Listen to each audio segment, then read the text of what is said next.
श्रुतं मे मा प्रहासीः अनेनाधीतेन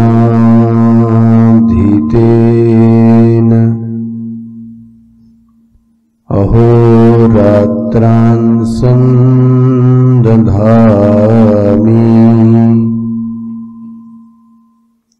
ऋतं वदिष्यामि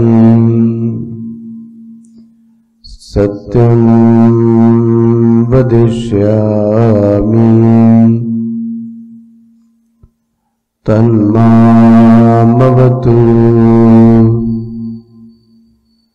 तद्वक्तारमवतु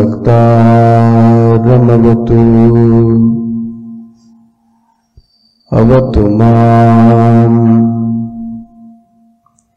अवतु वक्तारम्। हमिंग हो रही ना। अवतु वक्तारम्।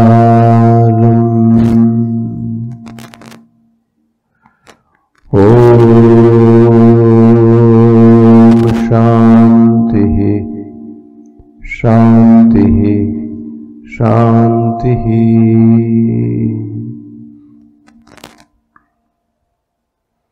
सदाशिवसमारम्भा शंकराचार्यमध्यमाम् अस्मदाचार्यपर्यन्ताम् वन्दे गुरुपरम्पराम् शंकरं शंकराचार्यम् केशवं वादरायणं सूत्रभाष्यकृतौ वन्दे भगवन्तौ पुनः पुनः भगवन्तौ पुनः पुनः भगवन्तौ पुनः पुनः। ओम सहना भवतु। यहाँ से ठीक करो। सहनो भुनक्तु सह वीर्यं करवावहै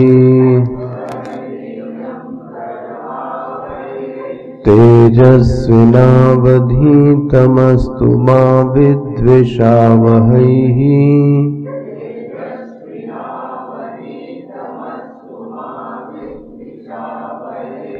ओम शांति शांति शांति। नहीं कर पाया।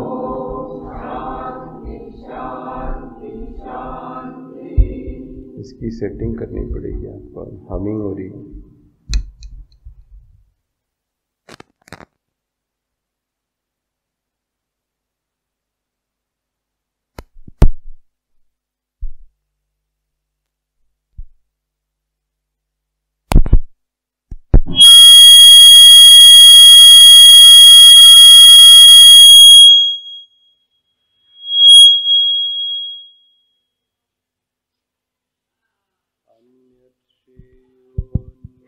हरिओम।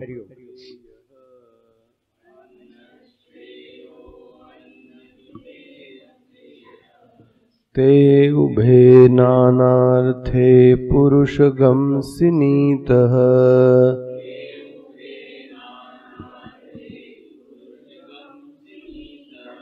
तयो श्रेयवाददानस्य साधुर्भवति।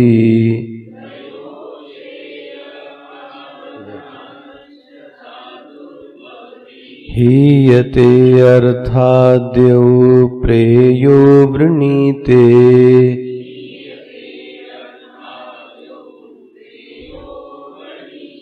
श्रेयश्च प्रेयश्च मनुष्यमेत।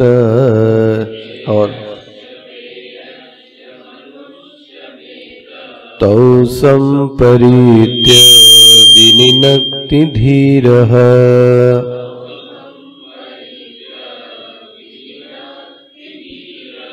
श्रेयो हि धीरोभिप्रेयसो वृणीते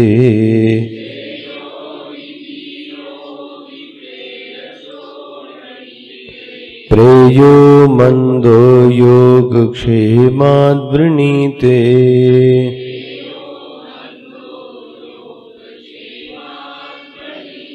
सत्वं प्रियान् प्रियरूपांश्च कामान्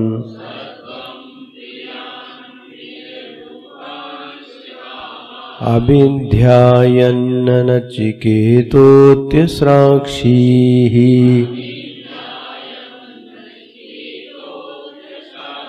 नैतां शृङ्कां वित्तमयीमवाप्तो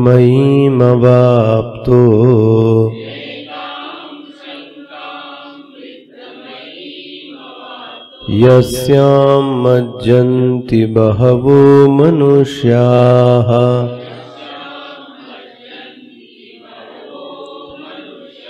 दूरमेते विपरीते विशुचि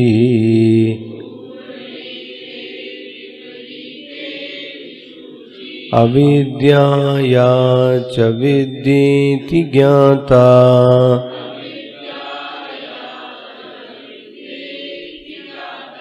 विद्याभीप्सिनं नचिकेतसं मन्ये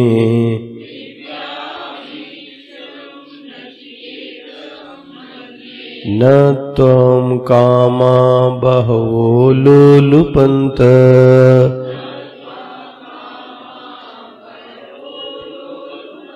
अविद्यायामन्तरे वर्तमानाः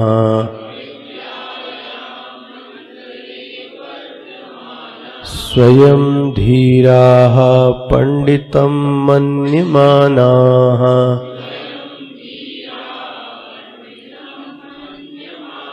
दन्द्रम्यमाणा पर्यन्ति मूढा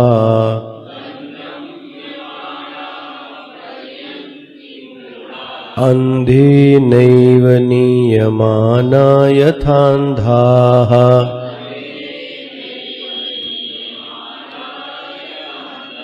न साम्पराय प्रतिभाति बालम्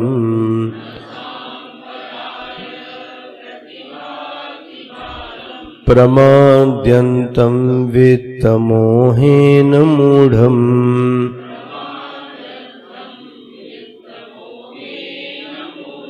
अयं लोको नास्ति पर इति मानी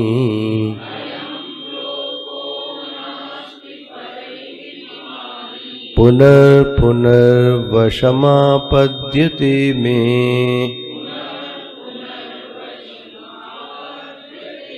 श्रवणायापि बहुर्भिर्यो न लभ्यः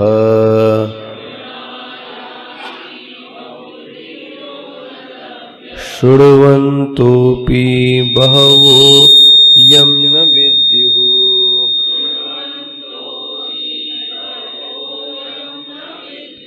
आश्चर्यो वक्ता कुशलोऽस्य लब्धा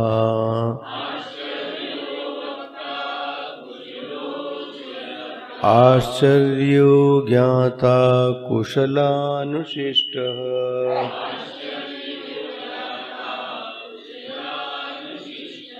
न नरेणावरेण प्रोक्त एष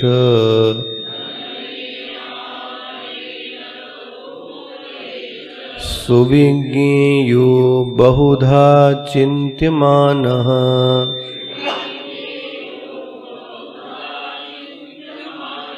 अनन्य प्रोक्ते गति यत्र नास्ति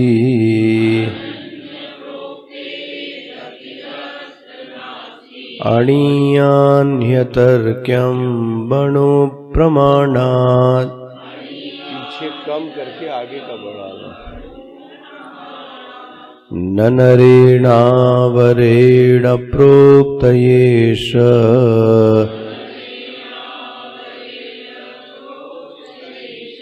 सुविज्ञेयो बहुधा चिन्त्यमानः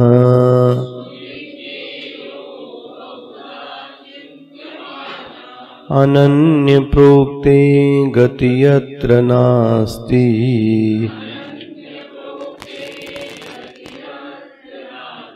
अणीयान्ह्यतर्क्यं मनो प्रमाणात्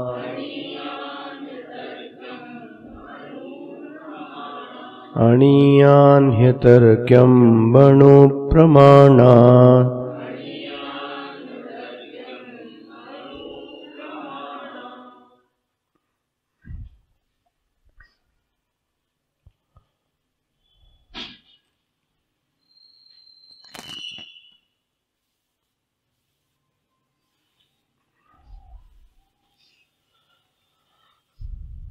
So श्रुति इस दूसरी वल्ली में जो नचिकेता का वर्ण था, एक को कम करके आवाज बढ़ा, उस नचिकेता के वर्ण का समर्थन किया है, उसको प्रशंसा की है उसके वर्ण की। जो पहले सेटिंग थी वो है, नोट है आपके पास,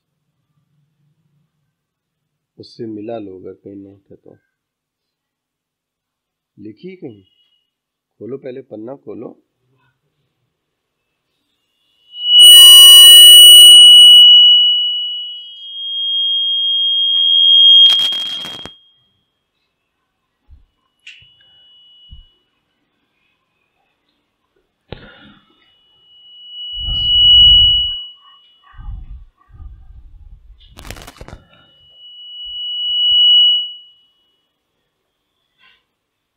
इसको हटा लिया, काले वाले को डिस्कनेक्ट कर दिया, वहां से नहीं यहां से भी कर दिया ना, इससे भी हटा दो नीचे।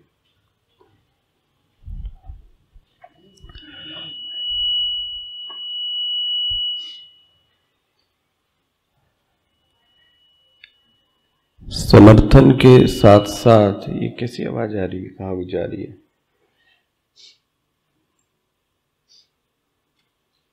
रात से आपने कोई टैबलेट नहीं ली क्या अभी तक? अच्छी खासी टैबलेट आती।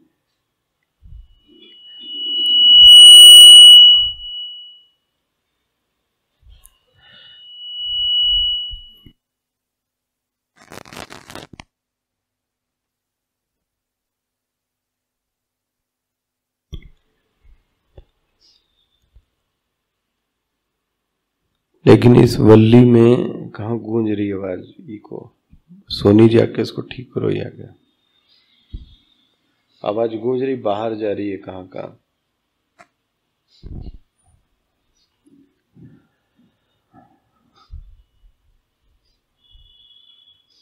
एक पन्ने पर मैंने बोला था इसकी सेटिंग नोट करके रख लो, जो जिस दिन अच्छी सेटिंग थी उस वो नोट किया नहीं होगा उन्होंने।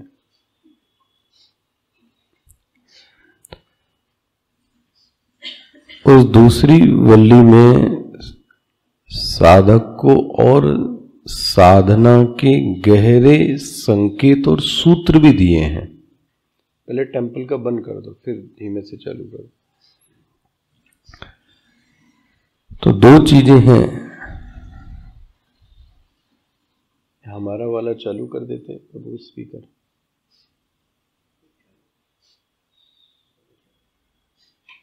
हरिओम। वो टेम्पल जा रहा है बहुत तेज। हरिओम।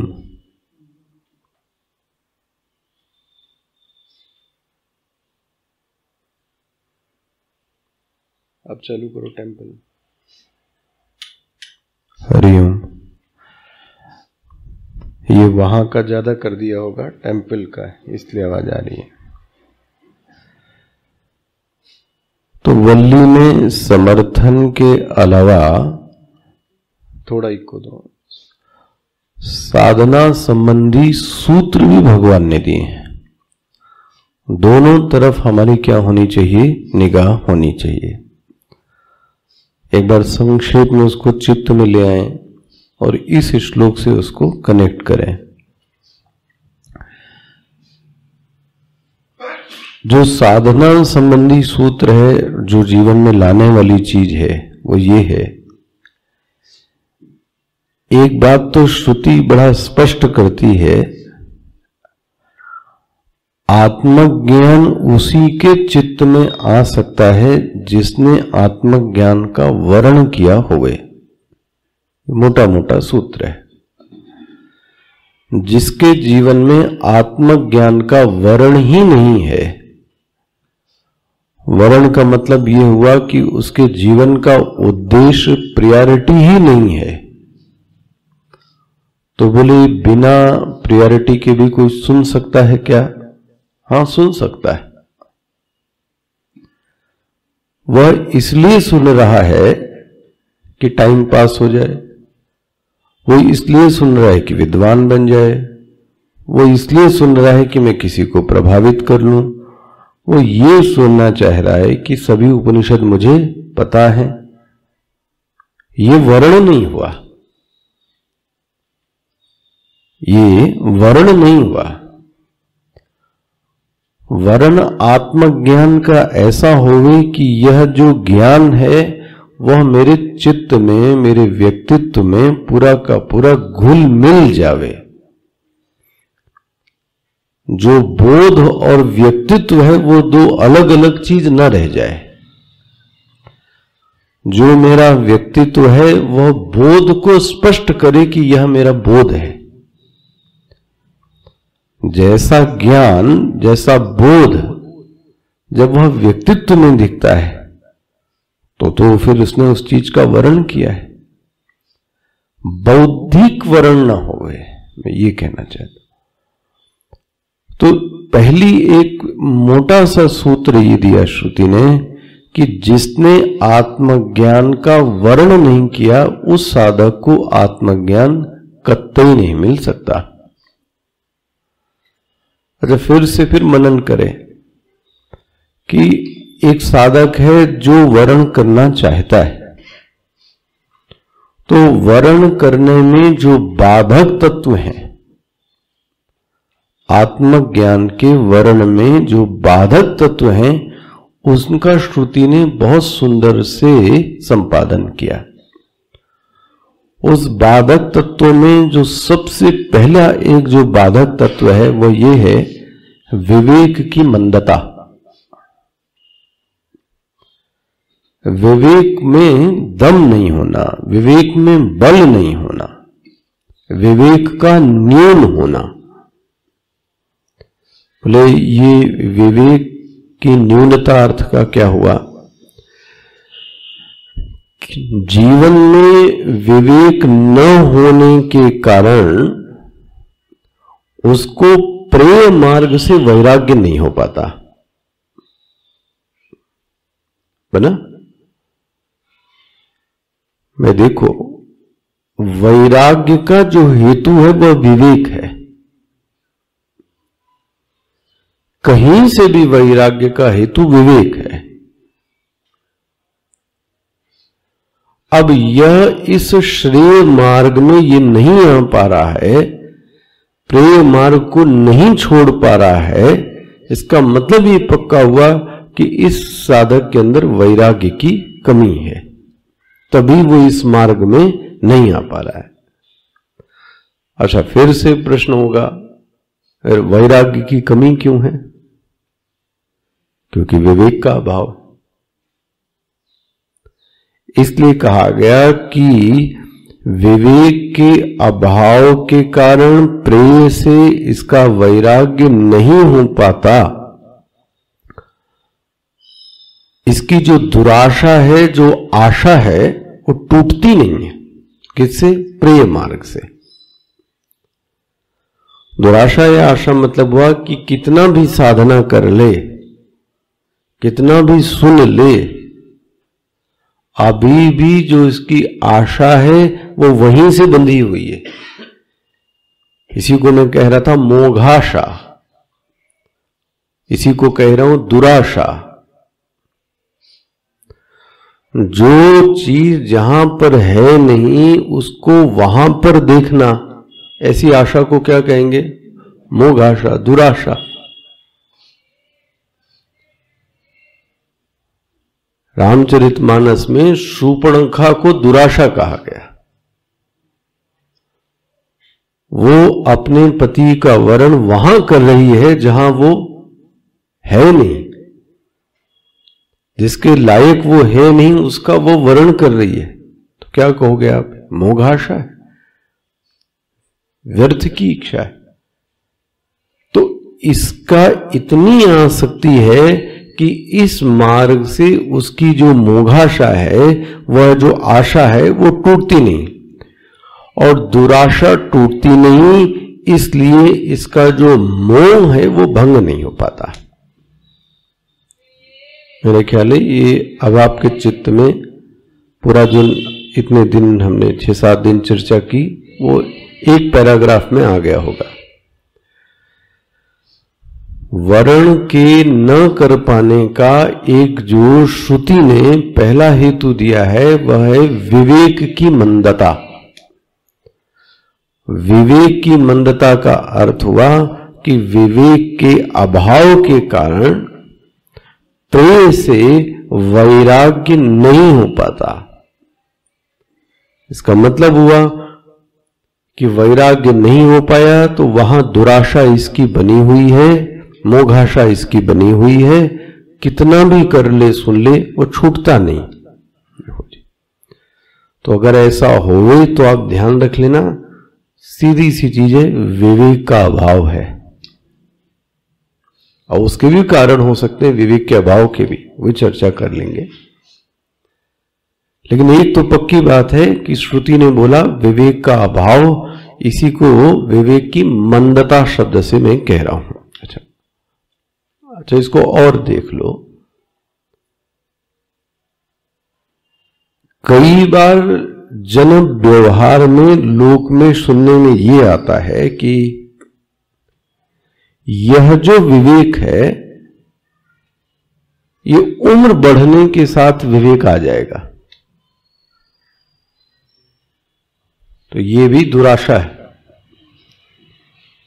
या कोई ये कहे कि समय थोड़ा सा और निकल जाए तो विवेक बढ़ जाएगा, ऐसा भी नहीं कह सकते। भगवान भाष्यकार ने भज गोविंदम में इसी बात का खंडन किया है। देखो वो है बाल क्या,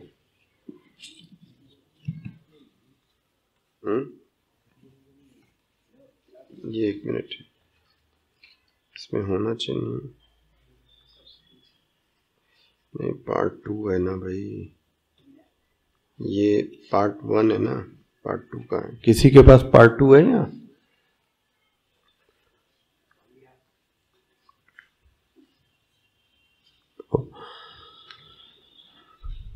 पहला जो गिनाते हैं आप, हाँ, पार्ट 2 लेना। एक श्लोक उन्होंने क्या बोला, तो कोई एक साधक है जो वर्ण तो कर रहा है लेकिन विवेक का अभाव है। देखो, अब विवेक के अभाव के कारण जो दुराशा है वो उसके चित्त में से जाती नहीं है। तो क्या श्लोक बोला, अंगम गलितम पलितम मुंडम दशन विहीनम जातम तुंडम। जरा देखो, इतना सुंदर विवेचन किया है।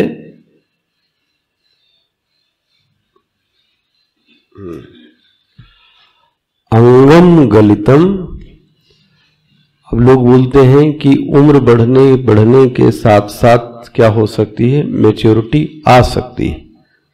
भगवान भाष्यकार क्या बोल रहे हैं, अंगम गलितम पलितम बुंडम दशन विहीनं जातम तुंडम वृद्धो याति गृहीत्वा दंडम तदपि न मुंचति आशा पिंडम जटिलो मुंडी लुंचित केश काषायां बर बहुकृत वेश।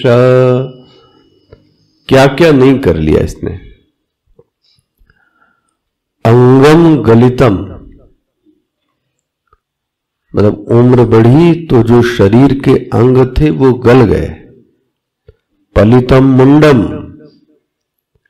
अध्यात्म के नाम पर इसने अपना सर भी क्या कर लिया है, मुड़ा लिया है। दशन विहीनम, दांत भी टूट गए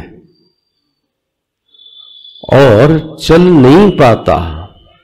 किससे चल रहा है, दंड से चल रहा है, लेकिन इसके बावजूद भी तदपि न मुंचति आशा पिंडम, अभी भी अपनी आशा को छोड़, देखो ये हाल है। कहां से आत्मा का विवेक जगेगा। साधु के लिए भी लिखा है, जटिलो मुंडी, एक ऐसा है बड़ी बड़ी जटाएं बना के रखी हैं, एक ऐसा है कि उसने सिर को मुड़ा रखा है।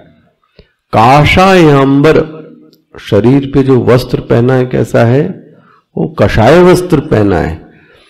पश्यन्नपि न पश्यति, देखते हुए भी इसको दिखता नहीं है।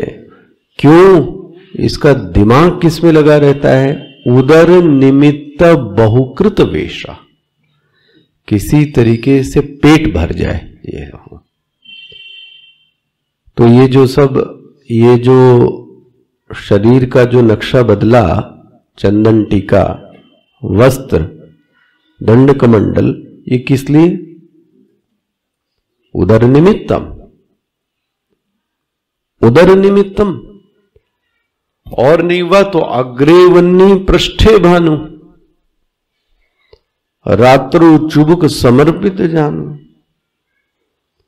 करतल भिक्षा तरुतल वासा तदपि न मुंचति। ये लो, ये इसलिए मैं दिखा रहा था। भगवान भाष्यकार ने बताया कि उम्र बढ़ने के साथ साथ उम्र का खंडन कर दिया, अंगम गलितम। उम्र होने से वर्ण ठीक नहीं होता। अच्छा, बोले दिन यामिन्यो, ये भी श्लोक इसी में है। दिन बीतता जाएगा, शिशिर वसंत बीतता चला जाएगा, बोले उसके बाद भी वर्ण ठीक होगा ऐसा कोई जरूरी। तो बहुत संक्षेप में, वर्ण न होने का कारण, जो सबसे बड़ा पहला कारण है, वो है विवेक की मंदता, विवेक का न होना। बस, क्योंकि मोह भंग न होने से विषय में आशा बनी रहती है। विषय में आशा तभी बनती है जब मोह होवे, और मोह को भंग कौन करता है, विवेक। तो विवेक हुआ नहीं तो मोह भंग हुआ नहीं, तो विषय में आसक्ति कम हुई नहीं। देखो जी, तो ये पहला सेगमेंट पूरा हो गया। मेरे ख्याल से अब आपको वो सब जितना डिटेलिंग की है वो सब आपके दिमाग में आ जानी चाहिए। तो अब दूसरा मान ले, अच्छा मान ले किसी साधक का मोह भंग हो गया,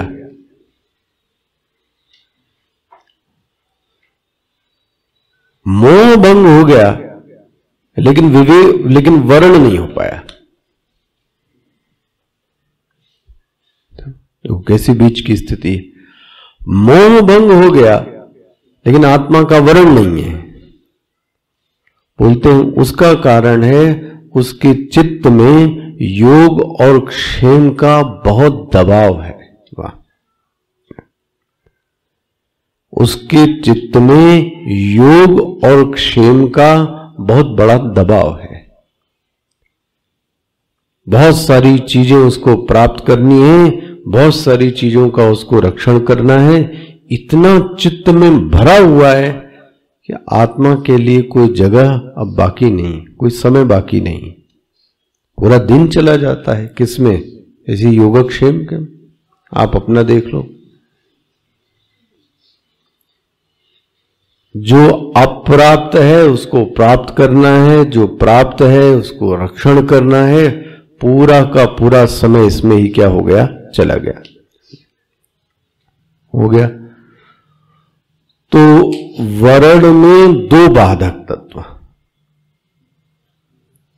बन गया, विवेक की मंदता और चित्त में योगक्षेम का दबाव होना। अब बहुत ज्यादा इस पे बोलने की आवश्यकता नहीं है, क्योंकि इस पे बहुत सारा हो चुका डिटेल। जब किसी साधक ने पूछ लिया ये भी महाराज बता दीजिए, फिर इस समस्या का हल क्या होगा, फिर इस योगक्षेम की समस्या का हल क्या होगा। पहला हल तो यह है, उस साधक को उद्यमी बनना चाहिए, अकर्मी नहीं बनना चाहिए, तमोगुण में नहीं आना चाहिए। ऐसे साधक के लिए तो भगवत गीता कहती है, शरीर यात्रा पिचते न प्रसिद्धेद अकर्मणा। जो अकर्मी व्यक्ति है उसके लिए तो शरीर की यात्रा भी ठीक से नहीं होती, वह आत्मा की बातें क्या करेगा। तो योगक्षेम के लिए जो पहला उपाय है वो क्या है, उद्यमी बनना। उद्यमी बनना मतलब कर्मठ बनना, कर्म को करना। और उल्टा कह दें तो अकर्मी ना बने। तो ये किसका उपाय हो गया, योगक्षेम का। और जब ये कर्मी बनकर देखता है तो ये पाएगा कि मैं कितना भी करूं पूरा होता नहीं। ये तभी समझ में आता है जब करता है। कितना भी कर लूं कुछ न कुछ तो शेष रह जाता है, मैं पूरा कर नहीं पाता। और करता भी हूं तो बहुत सारी अन्य चीजों को चित्त में लेके चलाता हूं। तब सब विधि घटब काज में तोरे। सुग्रीव को यही बोला ना, जो जीवन में होगा वो सब का सब मैं तुमको दूंगा। तो इसका जो दूसरा उपाय है वो है शरणागति। सखा सोच त्यागहूं बल मोरे, सब विधि घटब काज में तोरे। तो दूसरा उपाय है योगक्षेम का, वो है शरणागति। ये इतना पूरा होता है एरिया। आगे बढ़ रहा हूं पूरे इस वल्ली का सार लेकर। अब इसी में तीसरे श्लोक में नहीं सुविज्ञे अणुरेश धर्म, ऐसा मंत्र आया था। तीसरा मंत्र था शायद इसमें कि पहले आया है।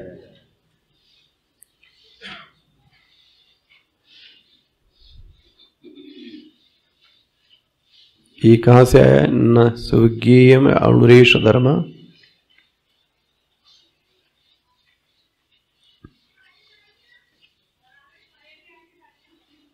ढूंढो, मिला मंत्र? हाँ,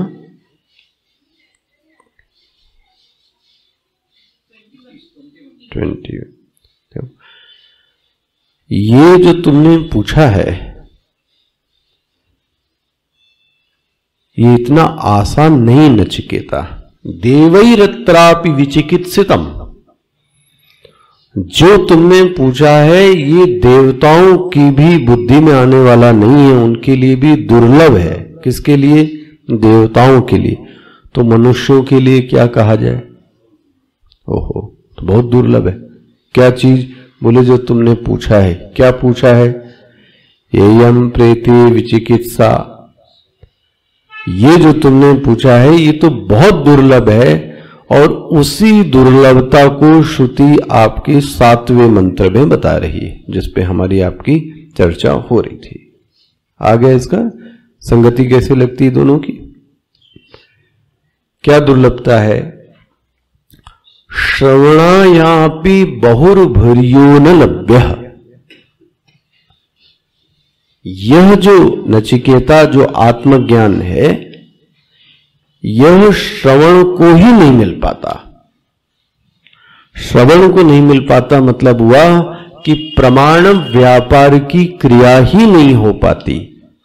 आचार्य और शिष्य के बीच में जो प्रमाण व्यापार होना चाहिए वो प्रमाण व्यापार नहीं हो पाता। तो पहला हेतु तो यह है। तो श्रुति इसके बाद कहती है ये सुनने को क्यों नहीं मिल पाया? क्यों नहीं मिल पाया? तो श्रुति इसका हेतु क्या देती है? अभागिनः। आगे अंडरलाइन किया आपने? अभागिनः। अभागिनः का अर्थ हुआ कि तुम्हारे में पुण्य की पूंजी की बड़ी कमी है महाराज। पुण्य की पूंजी सत्कर्म जीवन में है नहीं तो पुण्य उदित नहीं होते, और पुण्य उदित नहीं होते तो सत्संग प्राप्त नहीं होता। कई बार ऐसा खरा भी संत लोग बोलते हैं, जब जब जीवन में सत्संग प्राप्त न होवे तब आप समझ लेना कि आज प्रातःकाल तात की खेती क्या हो गई है? जगी है। देखो जी, क्योंकि सत्संग का हेतु तो श्रुति भी कहती है पुण्य की पूंजी है। अच्छा, दूसरा अनधिकार ना, अनधिकार।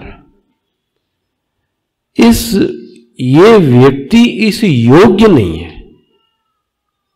अरे बोले महाराज क्या योग्य नहीं है? तो योग्यता मैंने आपको बताई थी, शरीर के स्तर पर आचरण, मन के स्तर पर भाव सौंदर्य, प्राणों के स्तर पर ऊर्जस्विता, बुद्धि के स्तर पर तेजस्विता, त्रिगुणों के स्तर पर विशुद्ध सत्व। ये अधिकारी ही नहीं है, अनधिकार। देखो जी, इसलिए अगर इस अधिकार को इसको प्राप्त करना है तो कहीं ना कहीं कुछ कुछ सत्संग क्या करना चाहिए? करते रहना चाहिए। और उसमें भी एक और हेतु आपको दे दूं, सत्संग का भी एक हेतु, जीवन में किसी अच्छे व्यक्ति का संग करना सीख जाए। ये बहुत बड़ी चीज है। ये आगे आपको लेकर, मेरे ख्याल से आप भी सत्संग में आगे जो बढ़े हैं ना, वो किसी अच्छे व्यक्ति के संग से ही आगे बढ़े होंगे। उसी ने आपको क्या दी होगी? प्रेरणा दी होगी। ये सुनना चाहिए, यहां जाना चाहिए, यहां ऐसा होता है, यहां ऐसी पढ़ाई होती है, ये मंदिर ऐसा है। तो ये किसने बताया? किसी संग ने बताया। कुछ भी सब चला जावे, सब चला जावे, ये नहीं जाना चाहिए। क्या चीज? मतलब मुझे याद नहीं आ रहा है स्वामी जी ने कहां ये बात कही। बोले आप 10 जन्म दे दो चलेगा, 10 जन्म दोबारा दे दो तो वो भी चलेगा, लेकिन किसी बुरे व्यक्ति का संग मुझे मत देना। देखो जी, सोचो आप क्या माना गया। वो एक क्या चौपाई आती, नहीं संग देहि विधाता, दुष्ट संग नहीं देहि। देखो ये देखो, नरक में वास दे दो। अब ये मूर्ख तो नहीं कह रहा होगा कोई ना, नरक में वास दे दो बोले वो चलेगा, लेकिन जीवन में किसी दुष्ट व्यक्ति का संग नहीं देना। बस ये सदैव याद रखिए। अकेले रह जाइए, और मैं तो कहता हूं मर जाइए, कोई बात नहीं, कोई बात नहीं, मर जाओ। दुष्ट व्यक्ति का संग कभी नहीं लेना चाहिए। ये याद रखिए, इस बात से हम लोगों को बहुत सावधान रहना चाहिए, क्योंकि सब किए हुए पर पानी फेर देगा वो। सब किए हुए पर पानी मतलब कड़ाहा का कड़ाहा दूध होवे और उसमें एक छटाक यदि आपने डाल दिया महाराज, तो सब का सब दूध नाश हो गया। ये याद रखिए, जीवन में आपके विचारों की दिशा को उद्दीप्त करने वाला, साधना की ओर लगाने वाला, अच्छी दिशा में ले जाने वाला, और मैं तो और कहूं तो फिर आपको मिश्रा सबको बुरा लग जाता है, फिर मैं डांट देता हूं। अब क्या करूं, व्यासपीठ ऐसी कि सच सच बोलने का ही मन करता है। आपकी किसी गलत बात का समर्थन गुरु, भाई वो गुलाम थोड़ी ना, वो तो क्या उसको जी हुजूरी होगा। और उल्टा है, उल्टा ही है। असली संत महात्मा तो गुरु वो है जो आपकी गलत बातों को देखकर वहीं पर रोक कर, टोक के, काट के, भले आपके अभिमान को चोट लगे तो कोई बात नहीं। और वो ये भी कहता है, आए तो राम राम, जाए तो राम राम। कम से कम उसके चित्त में भगवान से वो ये तो कहेगा कि मैंने अपने कर्तव्य का क्या किया, अब ये जाने और इसकी किस्मत जाने। कि भाई किस्मत का ठेका तो नहीं ले सकता वो, जहां तक इसकी पूंजी थी वहां तक इसको लेकर आया। अब इसकी पुण्य की पूंजी हुई समाप्त, इसमें जागा कुछ अभिमान, तो इसको अब यहीं से क्या करते हैं, इसका त्याग करते हैं। ये त्याग की परंपरा शिव जी ने त्याग कर दिया किसका सोच लो आप। सती का त्याग, पत्नी का त्याग, ये भी संभव है। तो अच्छा तो वो संग है जो आपको कुसंग में जाने पर क्या करता है। कुसंग मतलब कोई व्यक्ति का संग नहीं। बोले हम तो घर में ही बंद रहते हैं, घर में बंद रहते हैं, बट ये खोपड़े का क्या करोगे, इस खोपड़े में जो विचार चलता है उसका क्या करोगे। कई बार जो दुष्ट व्यक्ति वो किसी से नहीं मिलता। आतंकवादी कितने लोगों से मिलता है। ये जो दुष्ट लोग हैं वो ज्यादा भीड़ भाड़ में नहीं जाते। बोले तो साधु आदमी, साधु आदमी नहीं है, मस्तिष्क से दुष्ट है ये।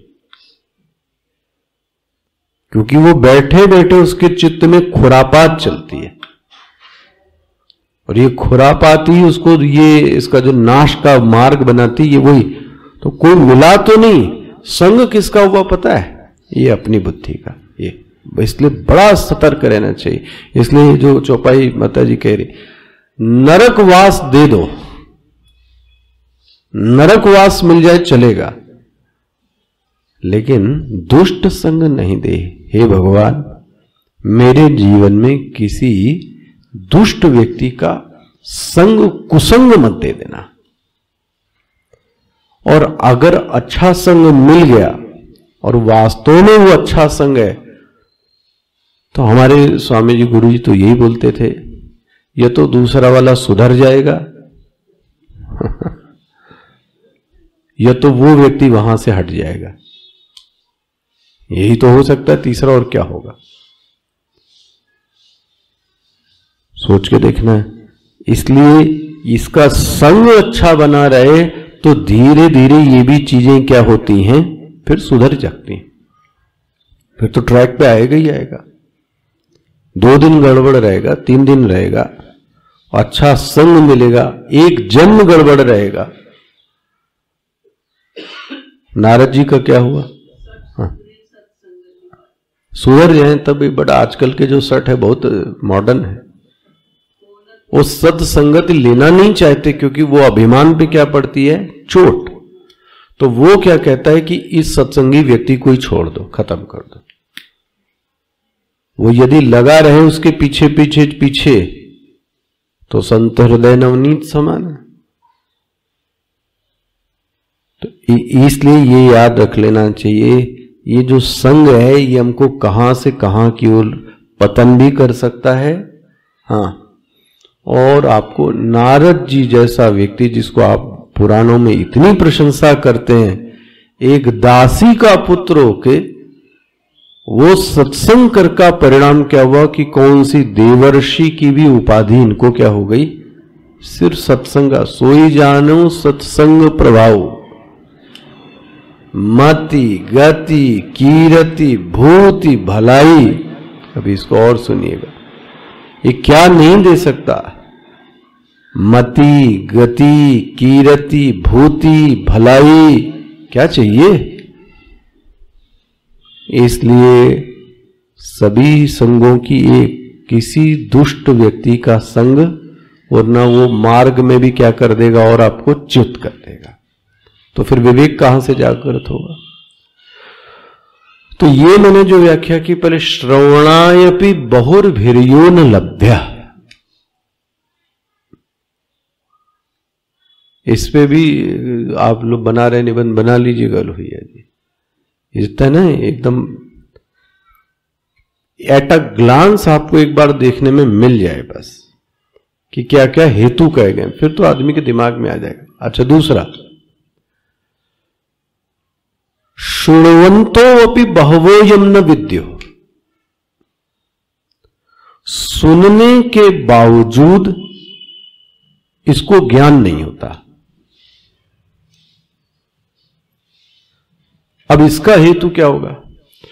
शृण्वन्तो अपि बहवो यम न विद्यो, इसका कारण दो हैं। देखो जी, इसकी श्रुति खुद ही आके ही इसका विवेचन आगे करती श्रुति इसी श्लोक में। लेकिन मैं आपको पहले ही बिंदु बता दूं, श्रवण करने के बावजूद भी ये श्रद्धा से बैठता है, लेकिन इसके बावजूद इसको वह ज्ञान प्राप्त नहीं होता। ये सच्चाई है। बोले इसका हेतु क्या है? इसके दो हेतु हैं। एक तो अकुशल शिष्य और दूसरा अकुशल आचार्य, दोनों है। क्या हेतु कहा गया? अकुशल शिष्य और अकुशल आचार्य। बोले ये कहां से हेतु ले आए आप? देखो आप, आश्चर्य वक्ता, इसका जो वक्ता है वो तो आश्चर्य है। कुशलों से लब्ध्वा, वह ये देखो, इसने प्राप्त कैसे कर लिया? श्रोता ने। लब्ध्वा मतलब प्राप्त करना। इसको प्राप्त कैसे हो गया ये? बोले कुशल, ये कुशल शिष्य है। देखो श्रुति ने हिंट दे दिया ना आपको, कुशलों से लब्ध्वा। ये जो श्रोता है ये कुशल श्रोता था, योग्य श्रोता था, इसलिए इसको प्राप्त हो गया। अच्छा, अब कोई ये कह सकता है कि मेरी कुशलता के कारण आ गया, व्यक्ति का अभिमान जागृत हो जाए, तो बोलता है ना ना ना, अभिमान जागृत मत करो, तुम कितने भी कुशल क्यों ना हो। कुशलोन शिष्ट, अगर कुशल आचार्य न होवे तो कुशल शिष्य होने पर भी उसको ज्ञान प्राप्त नहीं हो सकता। तो कुशल वक्ता है और कुशल श्रोता है, इन दोनों के संयोग के कारण ज्ञान प्राप्त हुआ। मिल गया आपको? कुशलानुशिष्ट मिला ही है, मिल रहा है आपको? दो जगह आया, इस शब्द को देखना, इसकी बारीकी। पहला तो बोलते हैं कुशलों से लब्ध्वा। लब्ध्वा मतलब जिसने प्राप्त किया। कैसे प्राप्त कर लिया? बोले कुशल था। तो श्रुति कहती कोई अपने आप को कुशल ही ना समझ ले, फिर क्या बोलती है? आश्चर्य ज्ञाता कुशलानुशिष्ट, अनुशिष्ट मतलब जिसने यह ज्ञान धरा, रखा, सुना, वो कैसा वक्ता था? वो कुशल था। वाह, देखो अब इस पर और क्या आप इस पे बोल सकते हैं आपसे? कुशल वक्ता मतलब क्या? अच्छा, कुशल वक्ता मतलब क्या? एक तो कुशल वक्ता मतलब यह हुआ कि वह वक्ता अपने वचनों में, अपने प्रवचनों में, अपने जो प्रमाण व्यापार करा रहा है, वो इतना कुशल है कि वह शब्दों के जरिए से उस शिष्य के अंदर उस प्रमा का निर्माण करने में सक्षम है।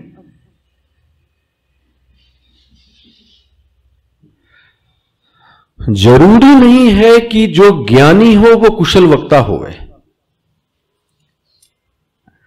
The knowledgeable person is a different thing, लेकिन उस नॉलेज को किसी में उतार देना, ये तो और भी उससे बड़ा कार्य है। वह जो वक्ता है, अब उसके पास जो वाक शक्ति रही हो, जो उसके पास आशीर्वाद रहा हो, उसके वचनों के कारण संप्रेषण की जो विधि है, ये बड़ा मायने रखती है।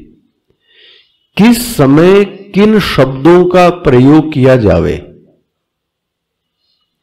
अगर वह शब्दों का प्रयोग गलत करता है, प्रभावशाली शब्द नहीं बोल पाता, उचित शब्द नहीं बोल पाता। भाई, जब हम लोग और आप बात करते हैं कई बार, तो हम क्या बोलते हैं? इसका मतलब ये, इसका मतलब ये, इसका मतलब ये, इसका मतलब ये। हम ये नहीं कहना चाहते थे, हम ये कहना चाहते थे।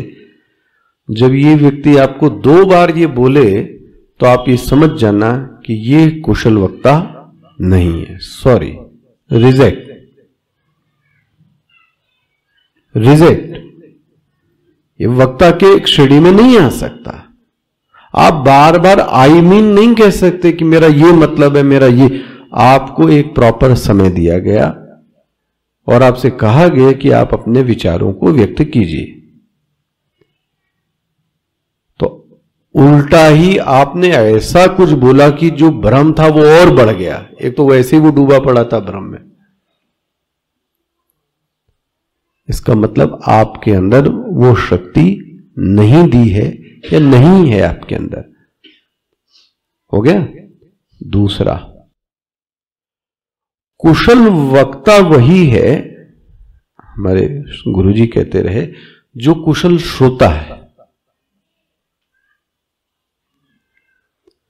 कुशल गुरु वही है जो कुशल शिष्य है। कुशल वक्ता, कुशल गुरु का अर्थ हुआ कि वह आचार्य परंपरा में आया हुआ होना चाहिए। ये हम परंपरा वालों का बार बार इस पे जोर रहता है। अपनी बुद्धि से ज्ञानी मत बने। वो श्रुति परंपरा से आया हुआ ज्ञान उसके पास होना चाहिए। श्रुति परंपरा से मतलब क्या हुआ? वो जो सनातन परंपरा से गुरुओं की जो परंपरा चली आ रही है, उसमें कभी उसने शिष्य का स्थान लिया होवे और फिर वह शिष्य क्या बन गया हो, फिर वो गुरु। इसको बोलते हैं आचार्य परंपरा। तो एक दूसरी निशानी यह है कुशल वक्ता की। तीसरी कुशल वक्ता की देखो, इसमें 2 हैं। कुशल वक्ता तभी कहलाएगा जब वह प्रत्यायित करने की इच्छा उसके चित्त में जागृत होवे। क्या शब्द बोला गया भाई? कई बार आदमी ऐसा भी बोलता है कि वो ये चाहता नहीं कि आपको ये ज्ञान होवे, वो ये चाहता नहीं है। उसका काम था बोलना, उसके भी रीजन में जाऊंगा, क्यों ऐसा चाहता है, ऐसा किया क्यों उसने। मान लीजिए ये गृहिणियों में आपको आसानी से मिल जाएगा। आपने बोला ये डिश बहुत अच्छी बनी है, बोले हाँ अच्छी। अगर आप उससे पूछ के बोलो कैसे बनी है, तो किस विधि से बताती है आपको, ऐसे किया था बस, इसमें ये कर दिया, उसमें वो मिला दिया, ये हो गया। क्या ये सही है? फिर अब सोचो ना, इसका मतलब वो आपको प्रत्यायित करना नहीं चाहता और ये भी बताना चाहता है कि मैं अच्छा बना लेती हूं। ये भी चीज आप देखो ना, ह्यूमन साइकोलॉजी को पकड़ो आप, वो ये भी आपसे बताना चाहता है कि मैं अच्छा बनाती हूं और आप इसकी तारीफ भी कीजिए, ये एक अलग चीज है। लेकिन अगर आप विधि पूछो तो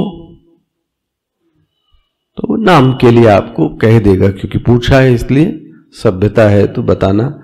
लेकिन वो आपको इंटरेस्ट से बताना, और वो ये भी नहीं चाहेगा कि आप इसको क्या हो जाओ, सीख जाओ, ये भी नहीं चाहेगा। अच्छा, अब आपको मनन के लिए बोलो, क्यों नहीं प्रत्यायित करना चाहता?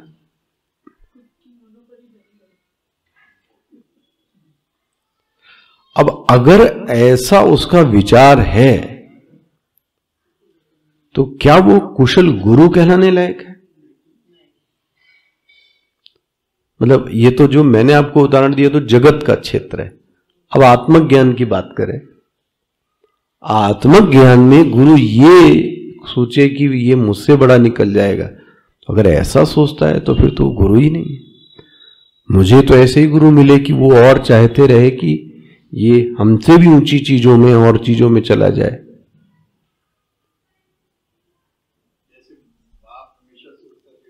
आगे जाए, ये तो असली निशानी।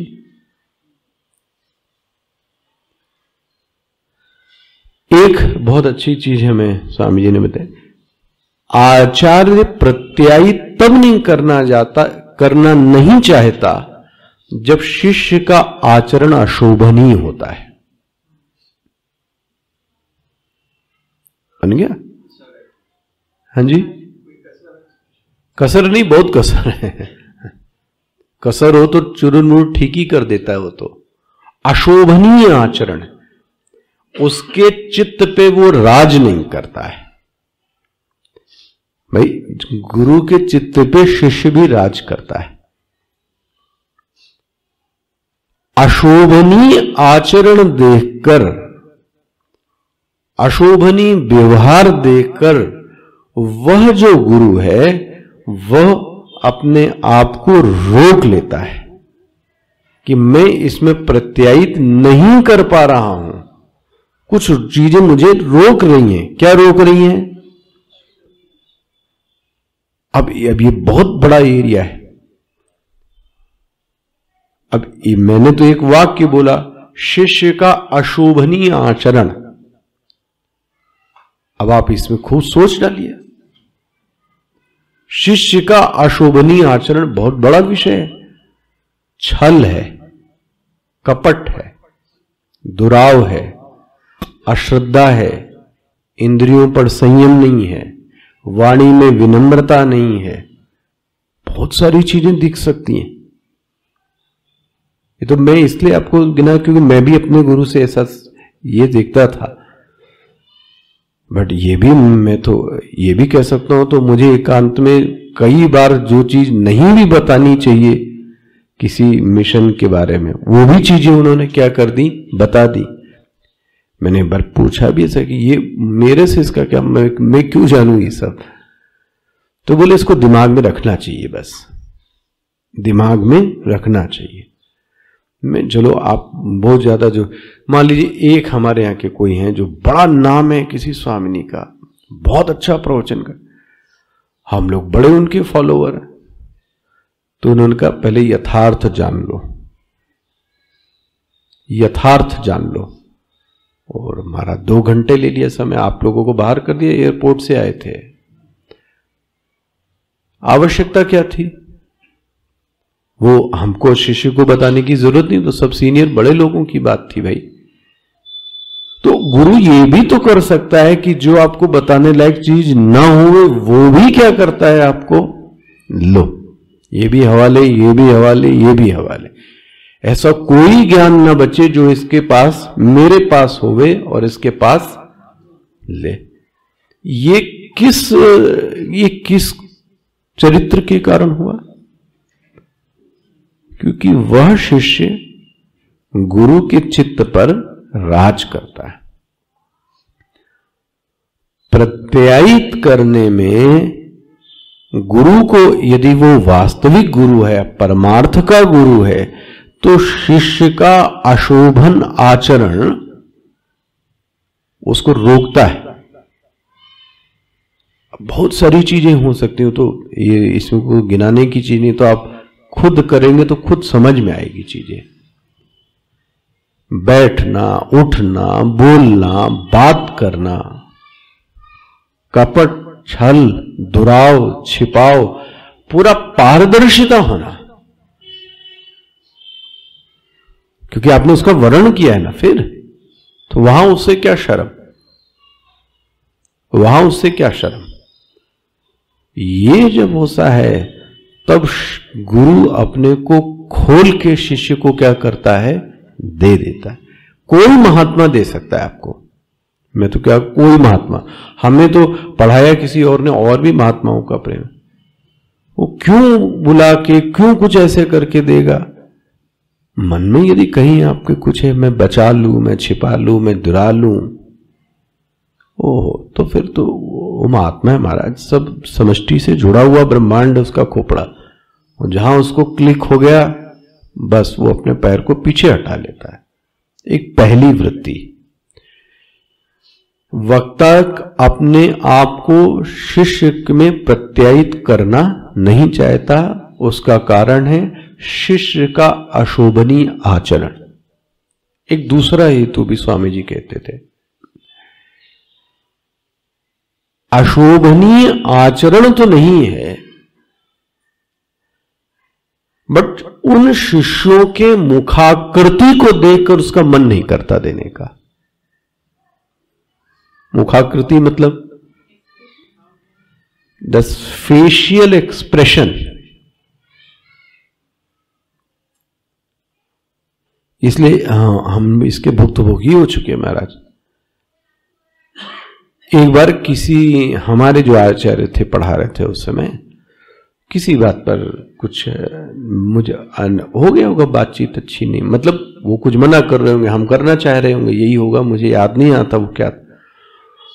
तो मैं बैठता तो प्रथम पंक्ति में था और आंखें डाल के ही सुनता था, तो मैं 3 दिन तक आंखें ही नहीं मिलाई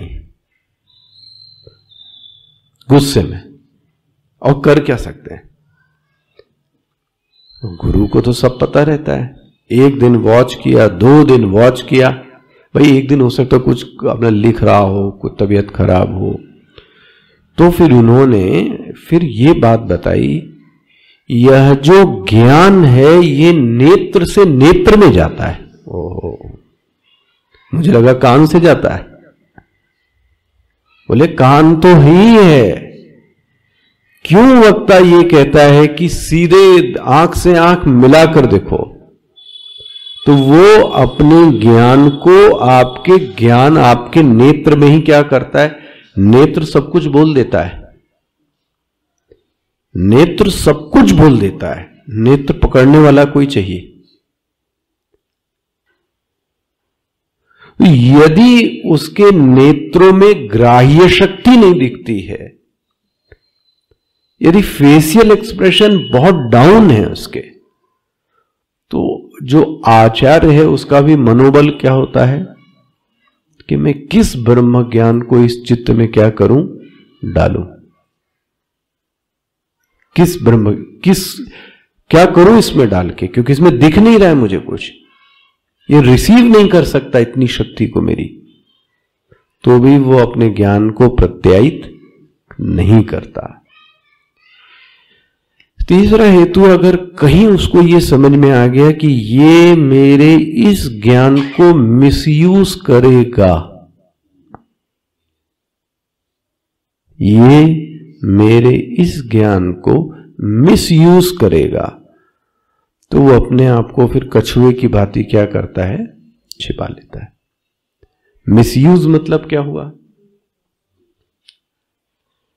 मिसयूज का मतलब ये हुआ कि ये पैसे से बेचेगा, पैसे से बेचेगा। दूसरा, दूसरों पर को प्रभावित करने के लिए कि मैं विद्वान हूं और तुम जीरो हो। वो गुरु तो नहीं करता, वो गुरु तो वो अज्ञानियों के साथ भी अच्छा व्यवहार करता है, बट शिष्य नहीं करता अच्छा व्यवहार।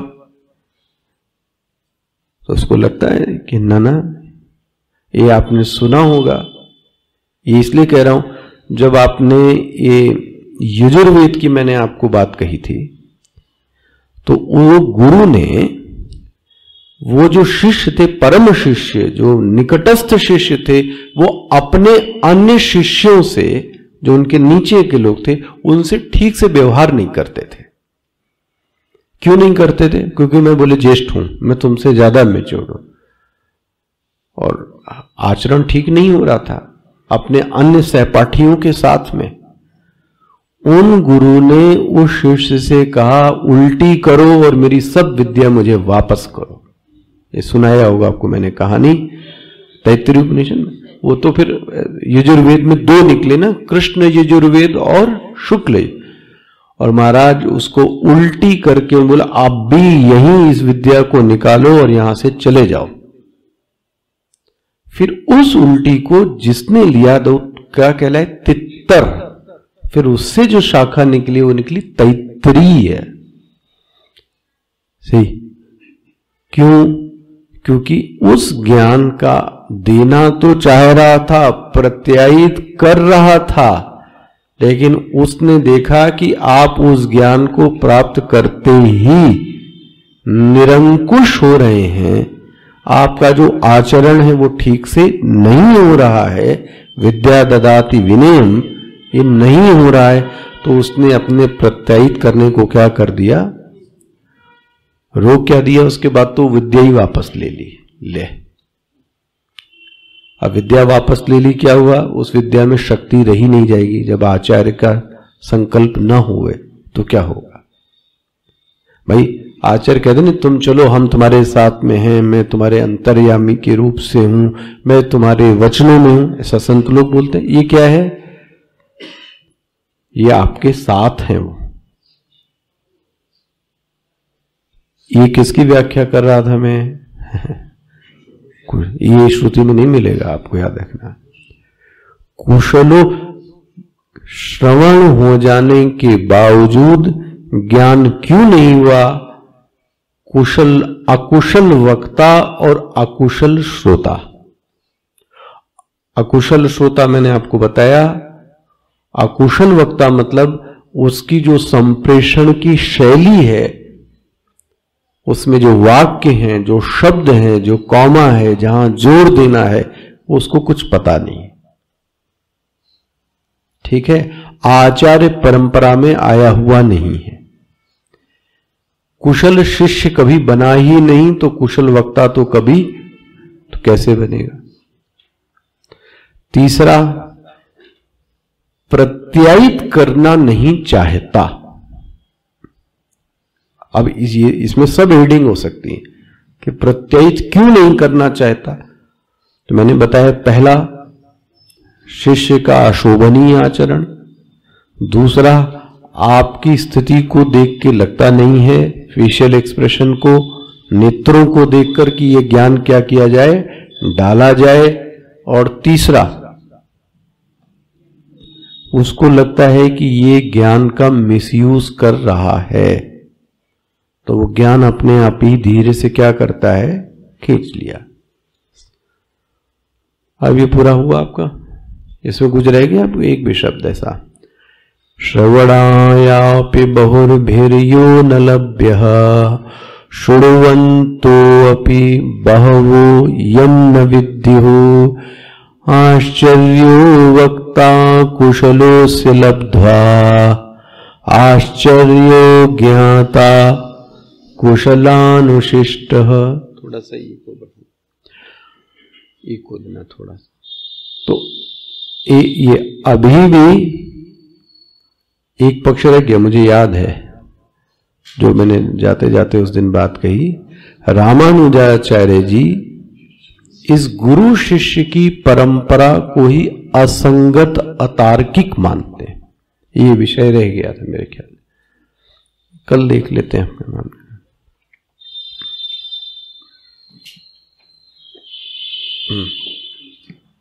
कौन सा? तीसरा।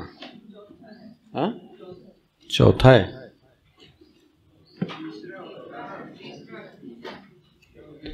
तीसरा है भाई। गलत संग दोगी फिर कहाँ जाएंगे। ओम श्री परमात्मने नमः। अथ तृतीयोऽध्यायः। अर्जुन उवाच ज्ञायसि चेत् कर्मणस्ते मता बुद्धिर्जनार्दन तत्किं कर्मणि घोरे मां नियोजयसि।